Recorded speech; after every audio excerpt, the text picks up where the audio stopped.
A graça e a paz da parte do nosso Senhor Jesus Cristo a todos. Estamos iniciando mais um estudo da Palavra de Deus, através da revista Palavra e Vida. O tema desse trimestre é recomeçar, um grande desafio. E essa lição, esse trimestre, ele trata da reconstrução dos muros da cidade e do Templo de Jerusalém. Eu vou fazer uma breve recapitulação da história para aquela pessoa que está entrando hoje, que está vendo pela primeira vez esse canal, esses estudos, para que você não possa ficar aí então bem situado na história do povo judeu. Vamos lá. No ano 609 aproximadamente, Nabucodonosor II invadiu e tomou o reino de Judá. Você sabe que depois do reinado de Salomão, o povo de Deus se dividiu em dois reinos: Reino do Norte, capital Israel, e capital Samaria, Reino de Israel, e Reino do Sul, que era o Reino de Judá, capital Jerusalém. Então Nabucodonosor, em 609, invadiu o Reino do Sul, capital Judá, o Reino de Judá, e tomou o povo de Deus e fez o povo de Deus escravo, que ficou no cativeiro por aproximadamente 70 anos. No ano de 587, Nabucodonosor destruiu o templo. E 538, no ano 538 a.C., é claro, o rei Ciro, rei da Pérsia, invadiu, tomou a Babilônia, estabeleceu ali o Império Medo-Persa, e 2 anos mais tarde ele mandou o povo de Deus retornar-se a Jerusalém. Nesse retorno a Jerusalém, o povo de Deus começa então a reconstruir o templo, a reconstruir os muros e a reconstrução da cidade. É sobre isso que esse trimestre trata. Então a gente chega agora na lição número 5, celebrando a cada etapa vencida.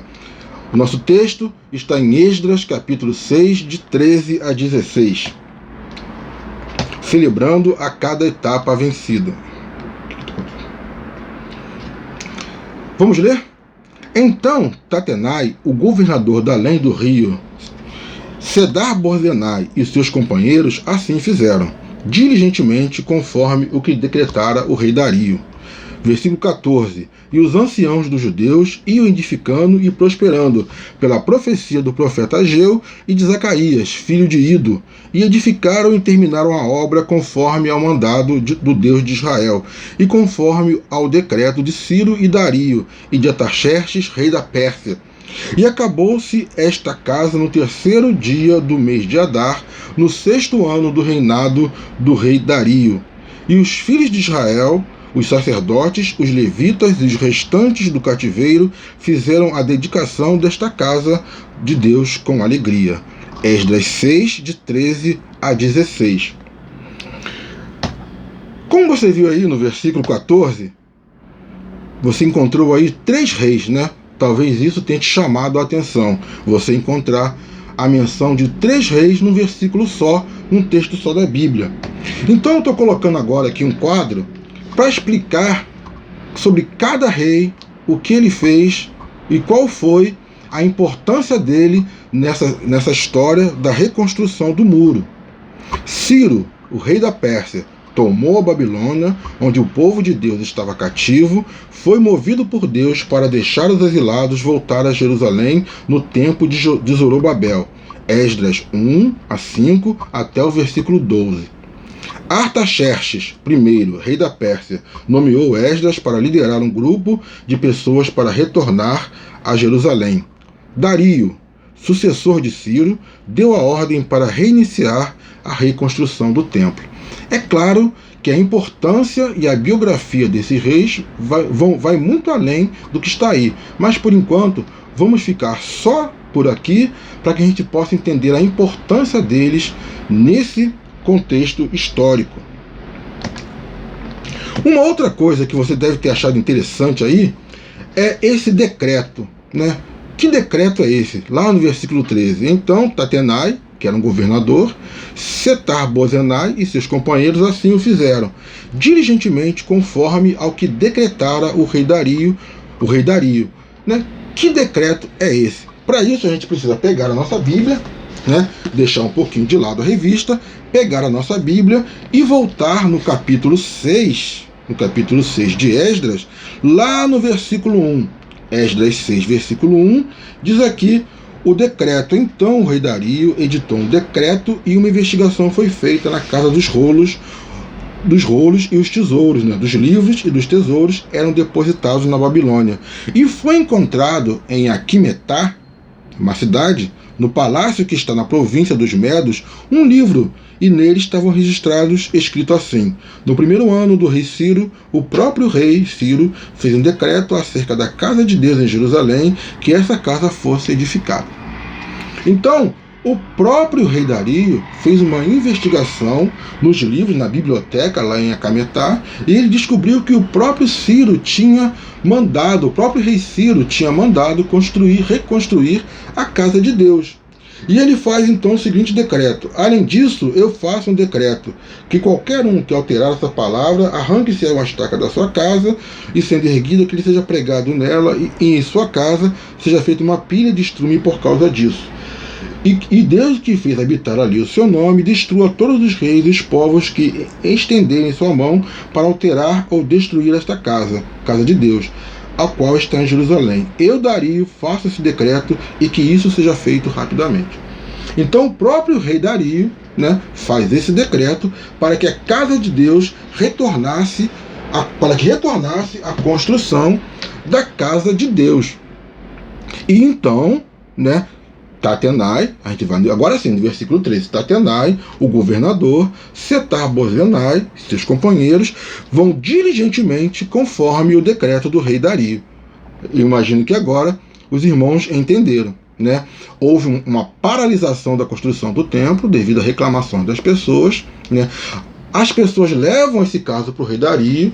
O rei Dario, então, ele faz uma pesquisa e descobre, não, quem mandou construir foi o rei Ciro. Então agora eu também decreto que voltem a construir a casa de Deus.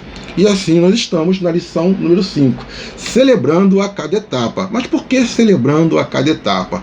Porque eles constroem então o templo, né, só uma parte ali do templo, ainda não estavam prontos nem os muros e nem a cidade. Mas eles param e fazem uma celebração, exatamente como está no versículo 15 e 16. E acabou-se esta casa no terceiro dia do mês de Adar, no 6º ano do reinado do rei Dario. E os filhos de Israel, os sacerdotes, os levitas e o restante dos filhos do cativeiro fizeram a dedicação desta casa com alegria. Era uma etapa vencida que eles foram celebrar. Por isso, o título da lição: celebrando a cada etapa vencida. Vamos à lição agora. No processo de recomeçar, considerar a importância de cada etapa da construção é de suma importância. É necessário também descobrir a motivação para entrar na obra. Os problemas são reais, como diz o autor da lição, e se apresentam com toda a força. Sempre que nos lançamos a fazer alguma coisa, aparecem problemas, e isso é uma coisa normal na nossa vida. Após 13 anos de trabalho interrompidos, como eu falei, a obra ficou interrompida por reclamações das pessoas, levaram o caso ao rei, então a obra parou durante 13 anos. Né? Os judeus concluem a obra do templo motivados pela pregação dos profetas Ageu e Zacarias. Os irmãos podem encontrar isso lá no livro de Esdras, capítulo 5, 1 e 2. Vivemos um tempo de busca por coisas grandes, mas sem consistência, o que nos leva a um processo da não valorização das etapas. Jerusalém não estava totalmente reconstruída. No entanto, o templo sim. E isso era uma grande conquista para o povo. A casa de Deus, o lugar de adoração e comunhão, estava liberada para abrigar o povo na sua mais importante obra. Então reflita, como não agradecer, mesmo que seja apenas uma etapa concluída? Como não agradecer, não é mesmo? Quero desafiá-lo a pensar comigo na situação atual da humanidade, diz o autor da lição. Um tempo estranho, de muitas incertezas e grandes perdas. Diante deste quadro caótico, a igreja precisa reagir. E a melhor maneira de fazer isso é trabalharmos em três aspectos nessa leitura da época. 1. A análise das circunstâncias. 2. Conhecer o projeto. E 3. A fé na credibilidade do autor. Número 1. Análise das circunstâncias. No capítulo 4 de Esdras, encontramos a ação dos inimigos fazendo com que a reconstrução do templo fosse interrompida. Situação difícil. Eu fiz um recorte do texto a seguir e vou colocar na tela também para que os irmãos possam acompanhar essa observação que o autor da lição nos traz. Acompanhe aí. Analisando o atual momento, não é difícil de perceber que tem havido uma intenção velada, mas galopante, de impedir que a igreja cumpra a sua missão. Olhamos para tudo o que está acontecendo e é notório que uma das ações mais cruéis para tal intento é de colocar obstáculo. O autor colocou obstaculante, eu pesquisei, e quer dizer colocar obstáculo. Vamos lá. Que uma das ações mais cruéis para tal intento é de colocar obstáculos. É a tentativa de desqualificar a igreja como instrumento de bênção na terra. Muitos cristãos, por causa das dificuldades deste tempo, isolamento social, desemprego, luto e incertezas, estão se entregando a um esmorecimento quase que total da fé e, consequentemente, da responsabilidade para a qual a missão que recebemos. Olhando o texto de Esdras 5, 1 a 5, percebemos que a análise das circunstâncias de maneira equilibrada fez com que Ageu e Zacarias assumissem uma responsabilidade de desafiar o povo em nome de Deus de Israel, cujo espírito estava com eles, assim como está em Esdras 5, verso 1, a edificarem ou a continuarem a edificação da casa de Deus. As circunstâncias causadas pela pandemia afetam emocional e espiritual de todos nós, e tem levado muitos cristãos a esquecerem os feitos maravilhosos de Deus. Que Deus levantem Ageus, Zacarias, Zorobabéis, né?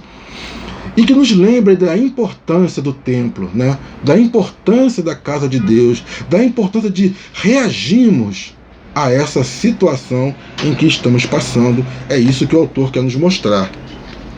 Estamos impedidos de viver toda a liberdade da comunhão através de reuniões presenciais. No entanto, temos tido uma grande oportunidade de fortalecimento de laços familiares, do estudo da palavra, de um tempo maior para a oração e de chegarmos virtualmente a muitos que nunca alcançaríamos essas importantes etapas do processo de reconstrução espiritual acima referidas, que há muito tempo estavam esquecidas.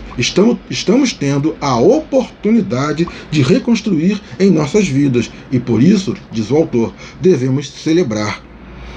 Entender esse momento será fundamental na importância para a nossa vitória. 2. O conhecimento do projeto, né? Conhecer esse tempo, analisar as circunstâncias e conhecer o projeto de Deus. Em todo o processo de construção, a importância de um arquiteto é de grande valor.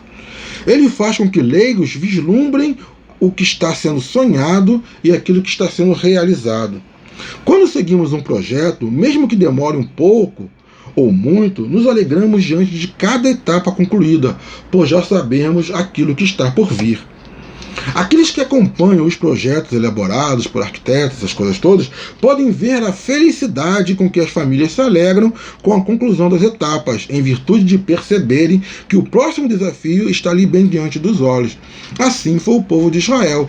Quando eles conseguiram construir aquela etapa do templo, eles ficaram muito alegres, sabendo que conseguiram vencer uma etapa. E como é bom a gente nos alegrar em cada etapa vencida e perceber que Deus deu a vitória na etapa, é ter a clareza de quanto ao próximo passo, e isso é muito estimulante. É preciso dar atenção a esse fato, conhecer o projeto na sua totalidade. conhecer o projeto de Deus para a humanidade e não ficar preso a essa época de pandemia, achando que tudo acabou e que tudo está acabado, sabendo que Deus está no controle de todas as coisas. E os israelitas, entre eles os sacerdotes, os levitas e o restante dos exilados, celebraram com júbilo a dedicação à casa de Deus, celebrando a cada etapa vencida. Esdras capítulo 6, versículo 16. Como a Igreja de Cristo, somos o grande projeto de Deus, e aí está o desafio. Não devemos olhar para os empecilhos ou olhar para nós mesmos, devemos seguir as orientações do autor, cumprir as etapas e saber que na construção de cada uma temos os motivos para celebrar os feitos de Deus. Número 3. A credibilidade do autor, né? Saber que o autor é Deus, isso nos dá uma confiança tremenda, né? A credibilidade do autor. O decreto do rei Dario, em Esdras 6:8, que nós lemos parcial, mostra Deus cumprindo, independentemente das circunstâncias, aquilo que ele prometeu. Seremos gratos e teremos motivos para celebrar quando confiarmos incondicionalmente no autor do projeto, o Deus de Israel.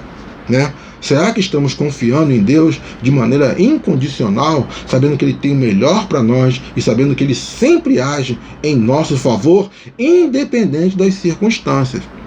O povo estava exilado, mas confiou em Deus. Hoje nós estamos praticamente exilados, isolados por causa de um vírus. Devemos confiar em Deus da mesma forma. Neste tempo, precisamos nos apresentar para a realização do projeto, assim como os judeus se apresentaram. É preciso nos apresentarmos, é preciso colocarmos os nossos dons, a nossa criatividade a favor do reino de Deus para esse tempo, para esse momento de pandemia e de isolamento social e de dificuldade em que a igreja está passando.